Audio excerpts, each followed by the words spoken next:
The tension in the studio was electric as Karoline Leavitt leaned forward in her chair, her voice dripping with condescension as she challenged Denzel Washington on live television. The audience sat in a stunned hush, sensing the clash about to unfold between the fiery young political figure and the Hollywood icon known for his razor-sharp wit. Karoline's words were calculated, an attempt to corner Denzel into agreeing with her controversial take, but he didn't flinch. Instead, he took a slow breath, gave her a piercing look, and with the calm authority of a man who's seen far more than his opponent could imagine, dropped a single, devastating line that made the crowd gasp and sent Karoline into stunned silence. Cameras zoomed in on her face, catching the flicker of disbelief as the studio erupted in applause. "Young lady," Denzel began, his tone measured but edged with steel, "when you confuse speaking loudly with speaking truth, you've already lost the argument." The words landed with surgical precision, slicing through the tension like a blade. A murmur rippled through the audience, and even the host struggled to hide a smirk. Karoline blinked rapidly, her usual quick retorts suddenly evaporating as Denzel leaned back in his chair, perfectly composed, letting the weight of his statement sink in. It wasn't just what he said, it was the way he said it, with the quiet confidence of someone who didn't need to raise his voice to command the room. Social media lit up instantly, clips of the exchange spreading like wildfire as viewers declared it one of the most satisfying mic drop moments they'd ever seen. Karoline shifted in her seat, forcing a tight smile as she tried to regain control of the conversation. "Well, Denzel, that's a nice soundbite," she said, her voice trembling just enough for the microphones to catch it, "but facts don't care about your feelings." The audience gave a few polite claps, but the energy in the room was no longer hers to command. Denzel raised an eyebrow, leaning forward with a calm intensity that made it impossible to look away. "And yet," he replied slowly, "truth has a way of caring about people, that's why it lasts longer than slogans." The silence that followed was deafening, broken only by the faint gasp of someone in the front row. Karoline's jaw tightened, and it was clear to everyone watching that she was standing on the edge of a verbal cliff, and Denzel had just pushed her one step closer.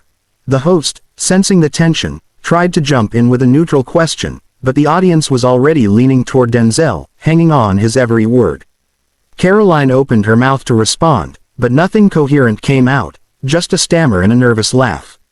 Denzel didn't raise his voice, didn't even move from his relaxed posture, he simply gestured toward her and said, "See, when the truth shows up, lies get quiet."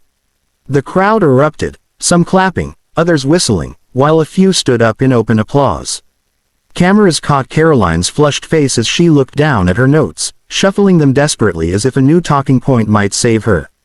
It was too late. The momentum had shifted, and the stage now belonged entirely to him. Leaning forward just slightly, Denzel locked eyes with Karoline, his tone calm but unshakably firm. "You came here ready to talk over me, twist my words, and feed the audience a script. But here's the thing, I've lived my truth.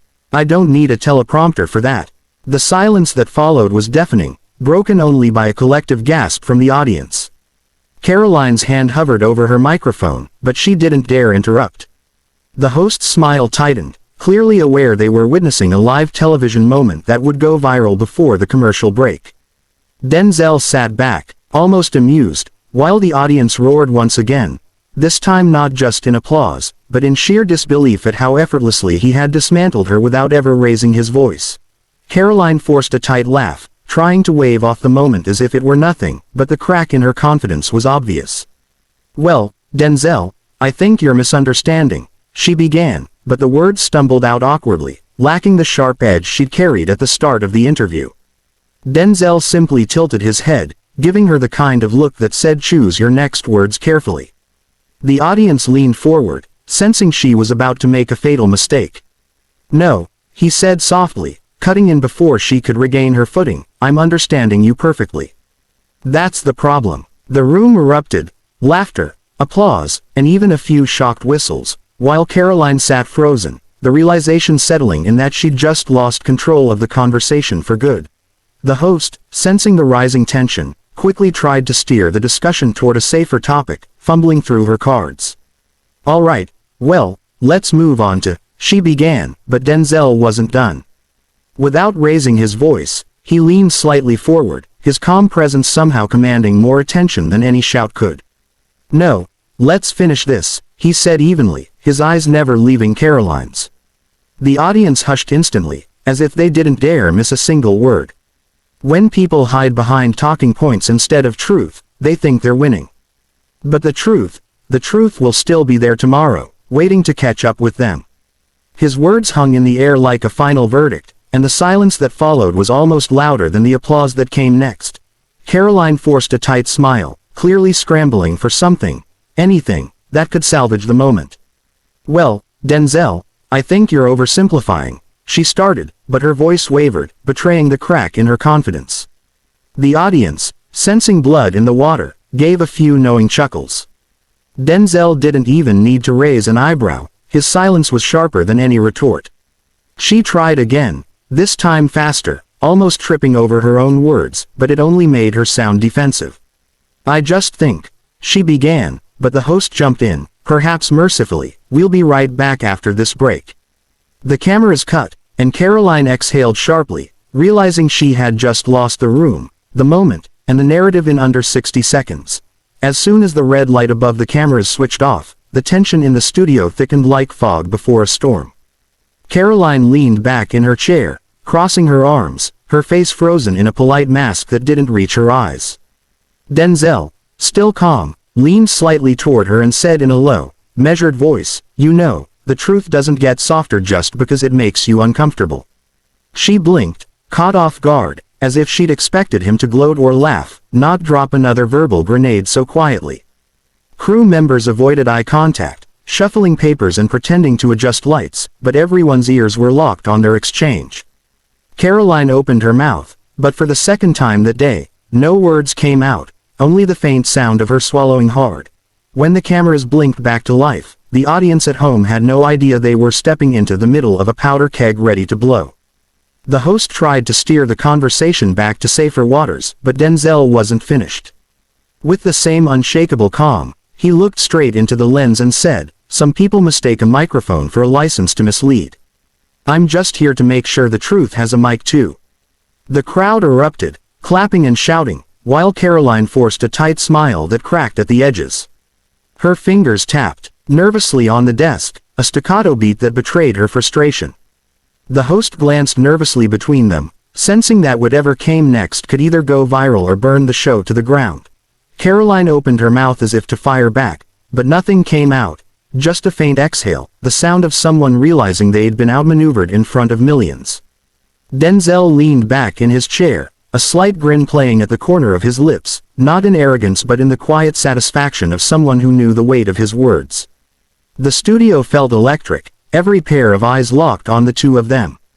A few audience members rose to their feet, clapping and cheering, while the host's face split into a half smile, half gasp.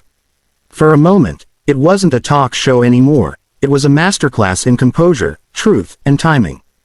Karoline glanced away, shuffling her notes as if they might contain an escape route, but the silence that followed was deafening, and it belonged entirely to Denzel. Denzel didn't rush to fill the silence, he let it breathe, understanding that sometimes the most powerful statement is the one that lingers.